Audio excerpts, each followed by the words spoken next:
Ini minuman yang mengandung gula. Saya akan mencobanya sendiri. Narapidana harus makan dengan tangan dan membersihkan piring sebelum mengembalikannya dengan makanan yang mengandung sedikit protein. Mungkin banyak yang menderita kekurangan gizi. Sebelum memulai wawancara dengan seorang narapidana, saya ingin menunjukkan satu tempat lagi yang bahkan lebih ekstrim daripada apa yang telah kalian lihat sejauh ini. Tempat itu adalah tempat para narapidana yang melanggar aturan. Kita berada di area sel isolasi. Jika narapidana melanggar aturan sesuai undang-undang, mereka dapat dikirim ke sel isolasi ini. Undang-undang mengizinkan saya untuk menahan mereka dalam sel isolasi hingga 15 hari. Sel-sel ini memiliki pintu yang tertutup rapat. Melalui celah ini, saya bisa melihat mereka dan mengidentifikasi siapa yang ada di dalamnya. Kami memberikan makanan lewat sini, dan kami juga menggunakan lubang ini untuk memasang borgol pada mereka sebelum membuka pintu dan memindahkan mereka untuk beraktivitas. Selamat datang di sel isolasi. Jika seorang narapidana berperilaku buruk, disinilah ia akan berada. Ia tidak akan tahu kapan atau berapa lama lagi ia dikurung di dalam. Berhari-hari atau bahkan berminggu-minggu. Ia tidur di ranjang beton ini tanpa pernah keluar. Mereka terputus dari dunia luar, ditinggalkan sendirian tanpa apapun kecuali pikiran mereka. Di sini mereka menyediakan air. Ada baskom air di sini. Mereka mengambil air di sini. Dan disinilah mereka buang air kecil. Bak air minum dan toilet terletak bersebelahan. Toiletnya tampak baru saja digunakan dan kotor, yang menunjukkan bahwa sel ini baru saja digunakan. Satu-satunya cahaya yang mereka miliki adalah lubang kecil yang hampir tidak membiarkan sinar matahari masuk. Bukaan ini juga satu-satunya sumber udara segar. Apa yang paling menantang dari ruang isolasi menurut Anda? Di dalam Anda bahkan tak bisa melihat tangan Anda. Jadi saat terisolasi mereka perlu memiliki sesuatu, buku, apapun untuk menjernihkan pikiran. Namun di sini mereka tak memiliki akses itu. Tak peduli seberapa tangguh seorang penjahat, isolasi semacam ini menghancurkan mereka. Hal itu diperlukan untuk jenis pelaku kejahatan yang ada di sini. Orang-orang yang pada suatu titik mencoba menjadi Tuhan, memutuskan siapa yang hidup dan siapa yang mati. Mereka bisa memohon pengampunan dan semoga Tuhan mengampuni mereka. Namun di sini keadilan harus ditegakkan demi sekian banyak korban, dan itu adalah hal yang setidaknya pantas untuk mereka dapatkan. Sekarang kita akan mewawancarai narapidana yang dikenal sebagai Psycho. Dia memiliki catatan kriminal selama 34 tahun dan telah menghabiskan 25 tahun terakhir sebagai seorang berkedudukan tinggi di sebuah organisasi. 10 menit. 12 penjaga nyaris tidak cukup untuk menjaga keamanan di dekat narapidana ini. Lepaskan maskernya.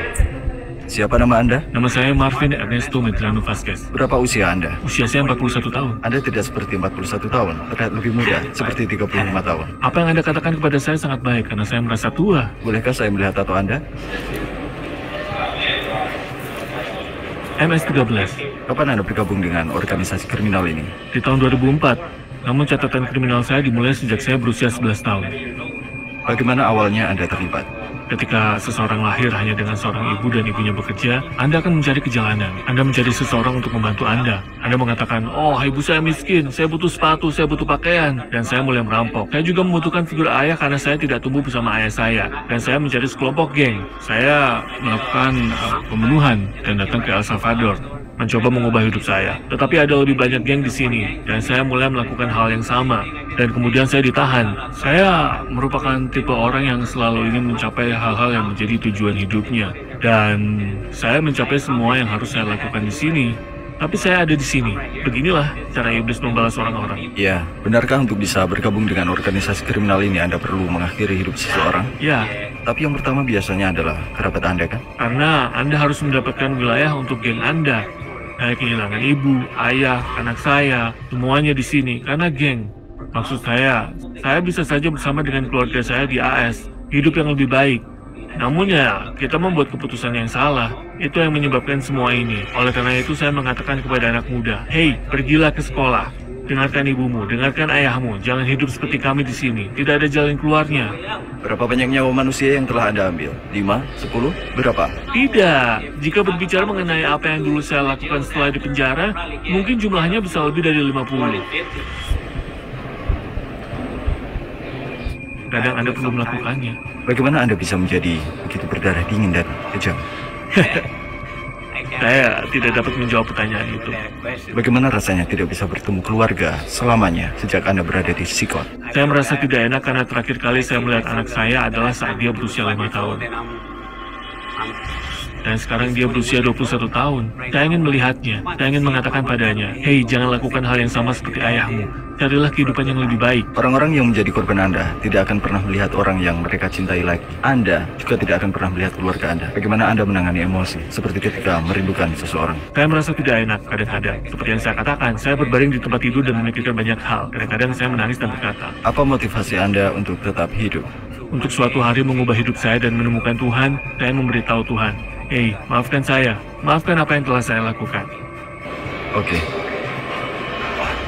Akhirnya kita melihat sinar matahari, dan sejujurnya, Anda tidak akan berada di Sikot, bahkan sebagai pengunjung. Namun bagi orang-orang yang membuat warga Salvador menjadi korban, tempat itu sekarang menjadi rumah mereka selamanya. Para penjahat ini merampas hak hidup orang-orang tidak bersalah, dan sekarang mereka harus membayarnya.